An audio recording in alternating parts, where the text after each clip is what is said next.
Hello, my name is Daisha Hartman, and today I'm going to be teaching you how to properly do a power clean. In this video, I'm going to talk about the 3 phases for the athlete. The first phase for the athlete is the starting position. The athlete should stand with the feet placed between hips and shoulder width apart with the toes pointed slightly outward.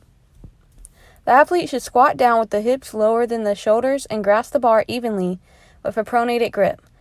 If a stronger grip is needed, use a hook grip. The athlete should place the hands on the bar slightly wider than the shoulder width apart, outside of the knees with the elbows fully extended and pointing out to the side. The athlete should place the feet on the floor and position the bar approximately 1 inch in front of the shins and over the balls of the feet. The athlete should position the body with the back neutral or slightly arched, scapulae depressed and retracted, chest held up and out, head in line with the vertical column or slightly hyperextended. Shoulders over or slightly in front of the bar, and their eyes should be focused straight ahead or slightly upward. All repetitions begin from that position. The next phase is the upward movement phase. There's 4 parts to the upward movement phase: the first pull, the transition, the second pull, and the catch. In the first pull phase, the athlete should lift the bar off the floor by forcibly extending the hips and knees. The athlete should keep the torso to floor angle constant and do not let the hips rise before the shoulders.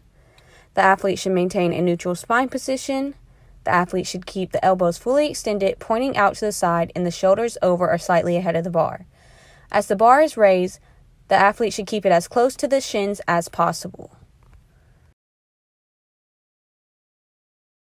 In the transition phase, as the bar rises just above the knees, the athlete should thrust the hips forward and slightly flex the knees to move the thighs against and the knees under the bar.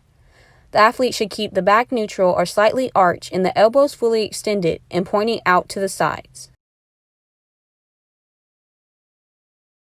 In the second pull phase, the athlete should rapidly extend the hips, knees, and ankles. It's important that the heels stay in contact with the floor for as long as possible in order to maximize force transference to the barbell. The athlete should keep the bar as close to the body as possible. The athlete should keep the back neutral and the elbows pointing out to the side. The athlete should keep the shoulders over the bar and the elbows extended as long as possible. Once the lower body joints reach full extension, the athlete should rapidly shrug the shoulders upward with the elbows still fully extended and pointing to the sides. Once the athlete's shoulders reach their highest elevation, the athlete should flex the elbows to begin pulling the body under the bar. Due to the explosive nature of this phase, the torso should be erect or slightly hyperextended. The head is tilted slightly back and the feet may lose contact with the floor. In the catch phase, once the lower body has fully extended, the athlete should pull the body under the bar and rotate the arms around and under the bar. Simultaneously, the athlete should flex the hips and knees to do a quarter squat position. Once the arms are under the bar, the athlete can lift the elbows to position the upper arms parallel to the floor. The athlete should rack the bar across the front of the clavicles and anterior deltoids. They should catch the bar with a nearly erect torso, the shoulders slightly ahead of the hips, a neutral head position, and flat feet.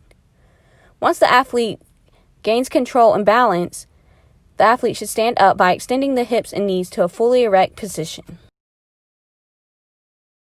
The last phase for the athlete is the downward movement phase.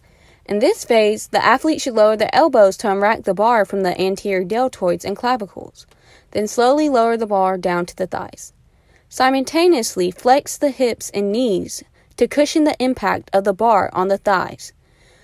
Lastly, the athlete should squat down with the elbows fully extended until the bar touches the floor or drop the bar to the platform if there's rubber bumper plates are being used.